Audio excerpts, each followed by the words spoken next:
Hello का इस channel में स्वागत है दोस्तों। आज का टॉपिक है कि भारत का प्रधानमंत्री क्या निरंकुश हो सकता है।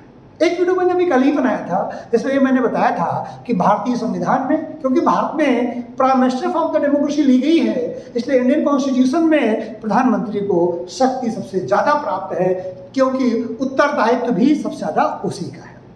लेकिन अगर इतनी शक्ति प्राप्त है तो आप जानते हैं कि जब भी शक्ति जरूरत से ज्यादा किसी एक व्यक्ति पर केंद्रित हो जाती है तो सीधी सी बात है कि वह शक्ति का दुरुपयोग करना शुरू कर सकता है। यह इंसानी फितरत है और कोई जोरी नहीं है कि जो भारत में प्राइम मिनिस्टर बने वो इस इंसानी फितरत से बचा रह सके। इस बात की हम विवेचना करेंगे कि क्या 74 साल के इतिहास में ऐसी कोई इंसानी फितरत आई है जो निरंकुश हो चुकी है। जी हाँ, ऐसा प्रधानमंत्री एक भारत में हुए हैं या हुई हैं जो प्रधानमंत्री पद का जो शक्ति का सर्वोच्च उपयोग किया है। जो हम कल बता रहे थे कि जो स्टोन ऑफ द आर्च होती है, स्टोन ऑफ द कॉन्स्टिट्यूशन है, स्टोन ऑफ द बिल्डिंग है, तो प्राइम मिनिस्टर किसी भी बिल्डिंग का वो स्टोन है जिसको उस स्टोन को गिरा देने से वो बिल्डिंग गिर जाती है। तो आप समझिए कि प्राइम मिनिस्टर कितना ताकतवर है और इस ताकत का उपयोग सबसे ज्यादा भारत के एक प्रधानमंत्री श्रीमती इंदिरा गांधी जी ने किया और उन्होंने भारत में आपातकाल लगाया और देश को जैसा चला सकती थी स्वयं की इच्छा से या अपने पुत्र की इच्छा से, कुछ लोग कहते हैं संजय गांधी की इच्छा से, लेकिन कुल मिलाकर भारत के उस प्रधानमंत्री ने, श्रीमती इंदिरा गांधी ने, प्रधानमंत्री पद की जो सर्वोच्च ताकत होती है, क्योंकि वो स्टोन ऑफ द बिल्डिंग है, तो स्टोन ऑफ द बिल्डिंग की तरह रिएक्ट किया प्राइम मिनिस्टर इंदिरा गांधी ने और देश में आपातकाल लगाने के पहले भी वो बहुत शक्तिशाली रूप में रही, फिर आपातकाल लगाया और ना तो उन्होंने अपनी कैबिनेट की बात मानी, ना अपने सलाहकारों की बात मानी, ना संविधान विशेषज्ञों की बात मानी और जैसा चाहा वैसा बचाया। तो दोस्तों हम इसमें विवेचना करेंगे कि निरंकुशता की ताकत एक क्या प्राइम मिनिस्टर के पास होना चाहिए। लेकिन पार्लियामेंट्री फॉर्म ऑफ डेमोक्रेसी है, प्राइम मिनिस्टर को ताकतवर ना करें तो भी देश सही ढंग से नहीं चलता और अगर ताकतवर कर दें तो श्रीमती इंदिरा गांधी जैसे प्रधानमंत्री भी इस देश में देखे हैं जो फिर देश की संवैधानिक व्यवस्था का दुरुपयोग भी करते हैं।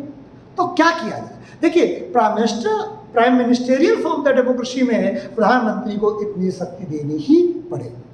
बस अब ये देखना है कि अन्य संस्थाएं इतनी मजबूत बनी रहें कि जब प्रधानमंत्री निरंकुश हो तो उन्हें नियंत्रित किया जाए। श्रीमती इंदिरा गांधी के मामले में भी ये हुआ, जब वो निरंकुशता की उस सीमा को लांघी, निरंकुश हुई, लांघा भी, लेकिन इस देश की जुडिशरी ने फिर कहीं न कहीं उन्हें नियंत्रित किया, देश की जनता ने उन्हें कहीं न कहीं नियंत्रित किया और उन्हें आपातकाल को बहुत जल्द हटाना पड़ा, चुनाव में जाना पड़ा और देश की जनता ने उन्हें रिजेक्ट किया बहुत बुरी तरह से और श्रीमती इंदिरा गांधी चुनाव हार गई, कांग्रेस पार्टी चुनाव हार गई। इसका मतलब है कि निरंकुश होने की संभावना तो है भारतीय संविधान में, लेकिन उसे चेक एंड बैलेंस भी रहता है।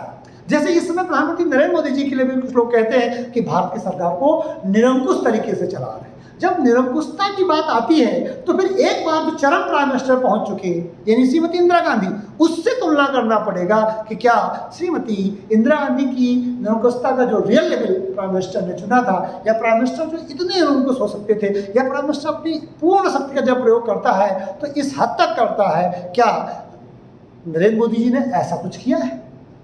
अगर सही ढंग से विवेचना की जाए तो प्रधानमंत्री के कुछ कहने पर या राहुल गांधी या सोनिया गांधी के कुछ कहने पर लोगों को जेल जाना पड़ता है महाराष्ट्र में, और इस समय जो भारत के प्रधानमंत्री हैं उनको देश के किसी न किसी कोने पर, किसी न किसी मीडिया पर, किसी न किसी चैनल पर, किसी न किसी यूट्यूब चैनल पर 24 घंटे में 10, 15, 20 बार तो आपको लोग अब्यूसिव होते हुए मिल जाएंगे।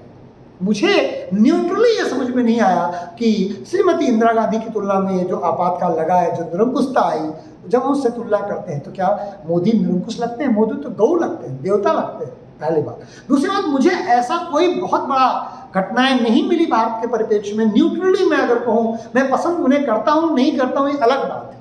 जब मैं किसी व्यक्ति को एनालाइज करता हूँ तो मेरी पसंद और नापसंद खत्म हो जाती है। जब मैं अपने विद्यार्थियों को, सोसाइटी को अपनी बात बताता हूँ तो कोशिश मेरी ये रहती है कि मेरे व्यक्तिगत विचार मेरी एनालिसिस पर हावी ना हो। एनालिसिस अलग है और किसी को पसंद करना एक अलग बात है। न्यूट्रल एनालिसिस की मैं कोशिश करता हूँ। तो भारत के प्रधानमंत्री या गृह मंत्री या जो भी इस समय की सरकार है, मुझे तार्किक आधार पर ऐसा कोई केस नहीं मिलता जिस केस के आधार पर ऐसे कोई बड़े बड़े केसेस या ऐसे कोई घटनाएं नहीं मिलती हैं जिनके आधार पर मैं ये कह सकूं कि वर्तमान भारत सरकार निरंकुशता की उस हद को या किसी भी हद को छूती है।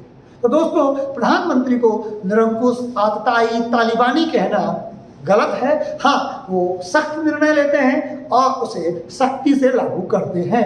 देश के एग्जीक्यूटिव हेड के लिए या कैबिनेट हेड का एक काम है, क्योंकि प्रधानमंत्री को अत्यधिक शक्ति दी गई है और अत्यधिक उत्तरदायित्व भी दिया गया है।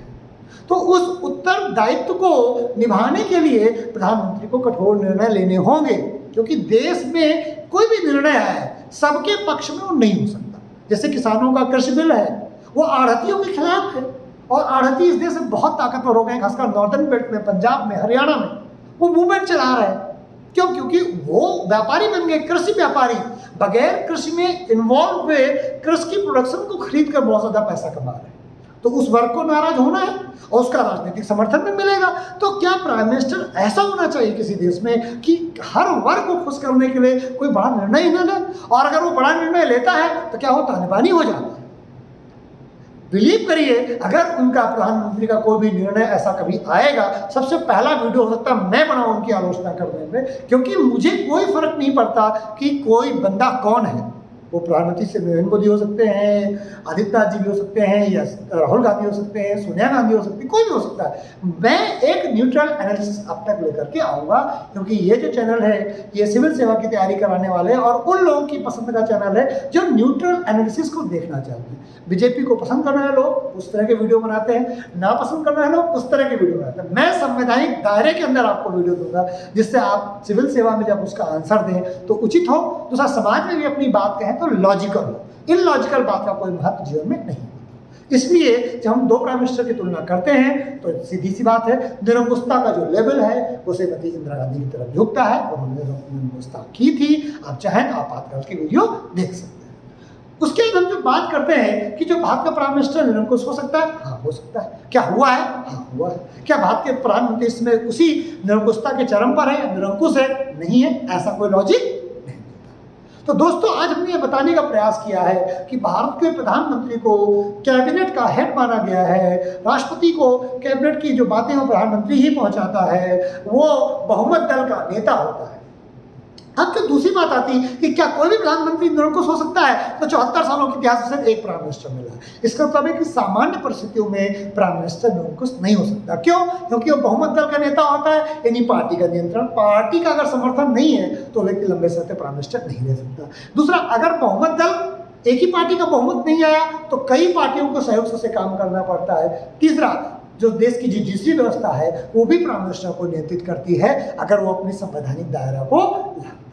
चौथा, जो प्राइम मिनिस्टर और भी न्यूट्रल बना रहे, वो अपनी लिमिट को क्रॉस ना करे और अपनी ड्यूटीज के लिए अपने अधिकारों का प्रयोग करे, इसके लिए हमें जो कॉन्स्टिट्यूशनल बॉडीज हैं, संवैधानिक संस्थाएं हैं, उनको और डेमोक्रेटाइज करना होगा, उन्हें और लोकतांत्रिक बनाना होगा और उन्हें शक्तिशाली और पारदर्शी बनाना। अगर हम ये कर पाते हैं तो बिलीव करिए कि प्रधानमंत्री इतना शक्तिशाली होते हुए भी वो निरंकुश नहीं हो पाएंगे। तो मेरी बात साथ समझ में आगे होगी। मैं दो कारणों से आज वीडियो बना रहा था कि जो कल का वीडियो उसकी कंटिन्यूएशन में कि क्या भारत का प्रधानमंत्री निरंकुश हो सकता है? हो सकता है।